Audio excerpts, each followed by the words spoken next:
What are some weaknesses among conservatives?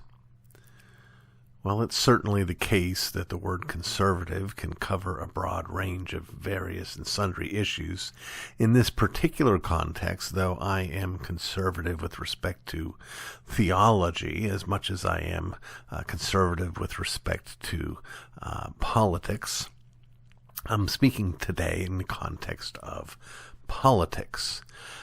And while I'm going to highlight some weaknesses, I want you to know that I'm not doing so because I'm coming from the other side, but rather I'm trying to give an honest critique from the inside. What are some of the weaknesses in my political tribe? And I'm going to suggest at the end of the day that there are two that top the list pretty clearly. One of those is this: conservatives aren't conservative.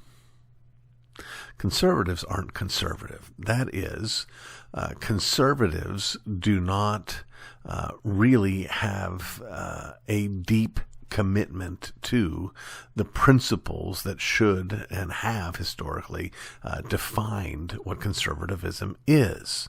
I'll give you an illustration. There was a great conservative so-called resurgence in Congress in 1994 when the Republican Revolution happened. That similar or a similar kind of thing happened during the Obama administration during the pushback against the Affordable Care Act.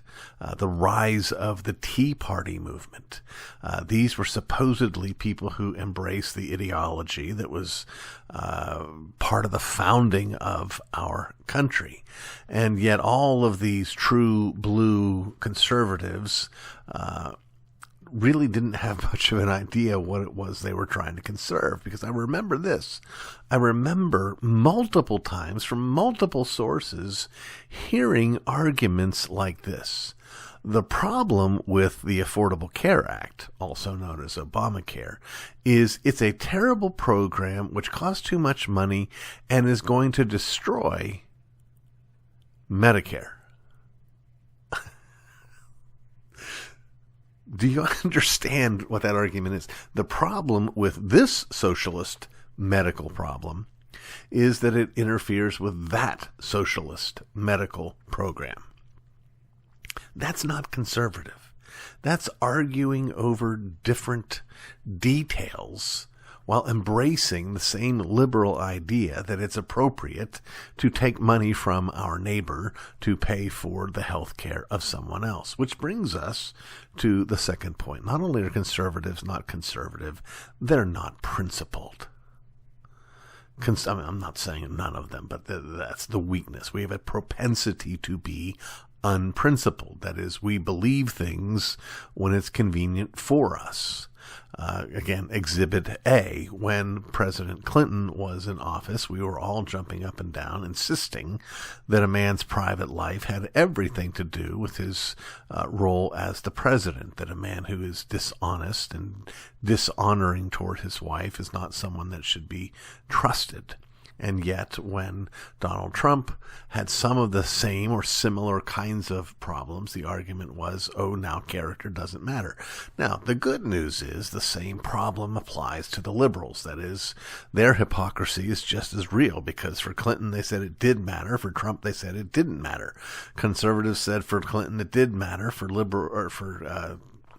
Trump it didn't matter. So, a pox on both our houses.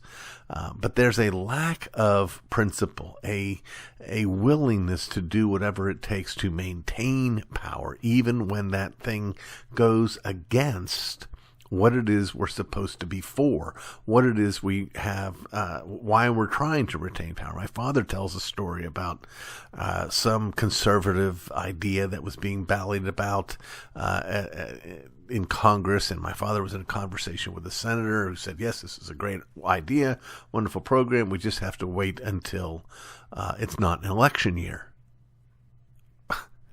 So we're going to do the wrong thing so we can stay in office so that we can do the right thing. It's sort of like friendship evangelism that's all friendship and no evangelism.